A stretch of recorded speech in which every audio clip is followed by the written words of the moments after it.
Since we have abandoned our tribes, we discovered that for peaceful cooperation among people, some form of communication is required. In other words, money. A search for money is and always will be a discovery process. I don't know, maybe you have also heard that recently a new monetary metal was discovered, the NIOCTIB. Different cultures discovered different forms of money based on circumstances, geography, culture, and so on. From grain, livestock, salt, shells, metals, species, feathers, tobacco, alcohol, stone money, beads, leather money, tea bricks, amber, bronze and copper rings, iron bars or weapons, ivory, clay tablets, copper, silver, to gold, paper or electronic money. Modern definition of money says that it is medium of exchange, store of value and unit of account. Martin de Azpigueta, Spanish scholastic, in his work On Exchange, mentioned 5 additional purposes of money. To display one's richness, second, to use it as medals and clothing decorations, third, to cheer with its presence, to cure some illnesses with its broth, is one of properties of gold powder and as security of a debt. So now in modern times we do not cook the broths from money anymore. Current characteristics of money includes following properties. Limited supply prevents inflation. Divisibility, it is difficult to trade a cow for bread in a barter system. Durability, it shall not expire. Portability, stone blocks are worth money than beads. Uniformity, each unit of money should be identical in value and appearance. And acceptability, universally recognized and accepted. For example, beads have no limited supply, we can produce them infinitely. Also tobacco, we can plant it in huge amounts. Tobacco is divisible to smaller parts, but has weak durability, portability and uniformity. Stone blocks have limited supply, but are hard to move. Their portability is weak. You cannot divide them easily. Cattle is in almost all aspects bad money. Paper money is easy to print. On the other hand, gold has limited supply, good divisibility and durability.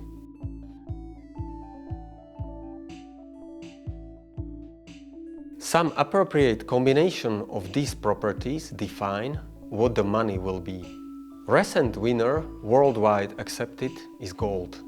But long-term inflation of gold is around 2% per year. And 2% in 30 years means that it loses almost 50% of the value comparing to fixed line.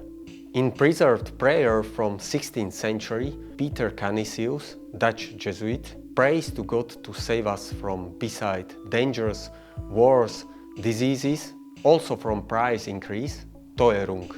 Too much gold was brought from the New World, from discovered America.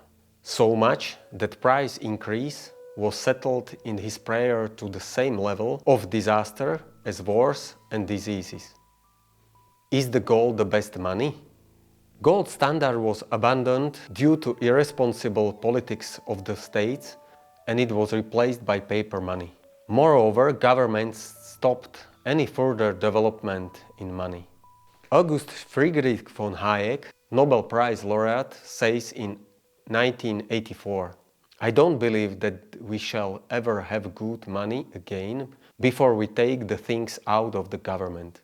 Before we take the thing out of the hands of government, then we can't take them violently out of the hands of government. All we can do is, by some sly roundabout way, introduce something they can't stop. As a response, the adventurers from all over the world started to explore the earth and look for better metal than gold, which could be used for monetary purposes. They discovered it in 2009.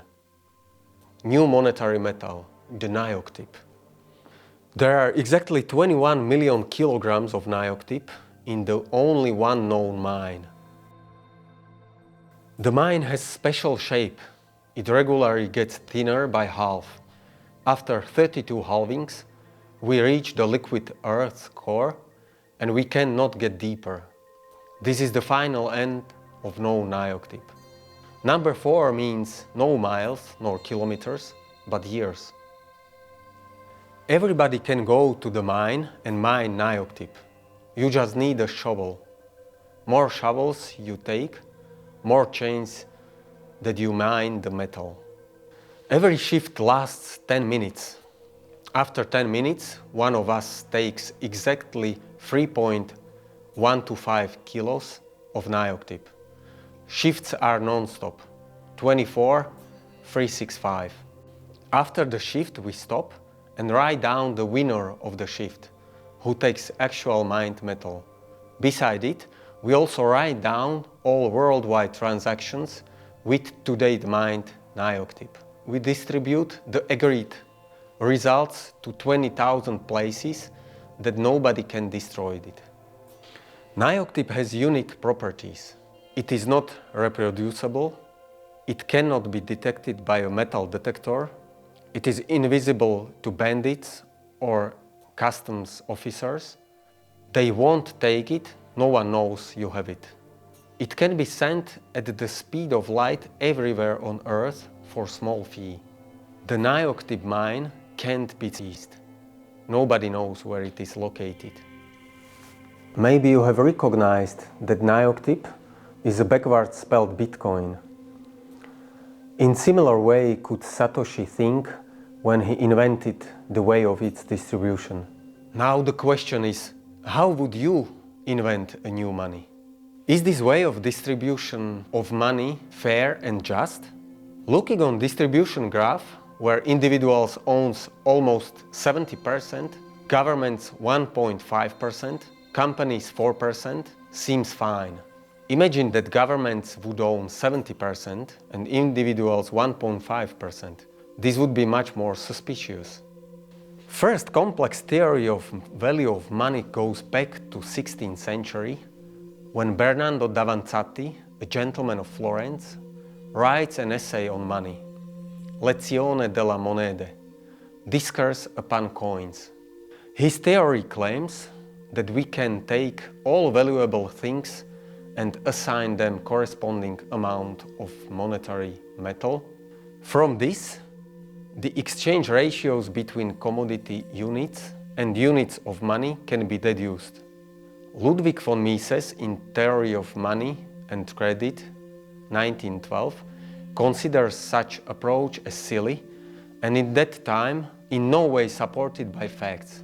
He developed his own theory of money based on subjective theory of value and regression theorem. Bitcoiners, however, seem to return to Davanzati's idea. Bitcoiners take all the people on Earth and divide them by 21 million, or they take the entire long-term capital of the world and divide it by 21 million.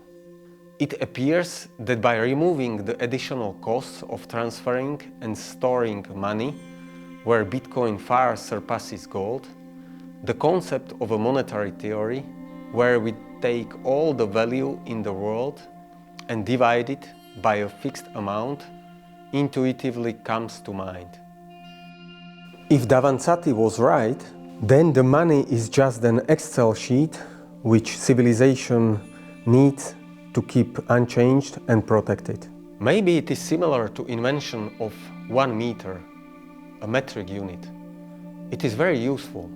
If I send drawings of product to producer, I am not attaching the measurement instruments because I know that they use the same meter I use.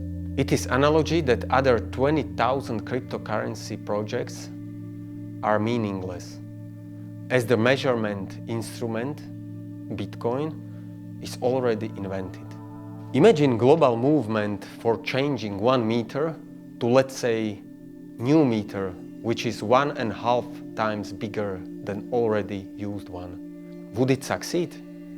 Try it. Perhaps the same will happen with Bitcoin as with the meter. After some time, it will no longer need to be protected from attacks, just as we don't protect the meter. Bitcoin is maybe a perfect digital money, but the discovery process of better money with Bitcoin does not end. Better money, for example, could be teleporting money, transfer by thought, or perhaps some combination of cardinality, numbers, and ordinality, derived, for example, from anthropocentric approach.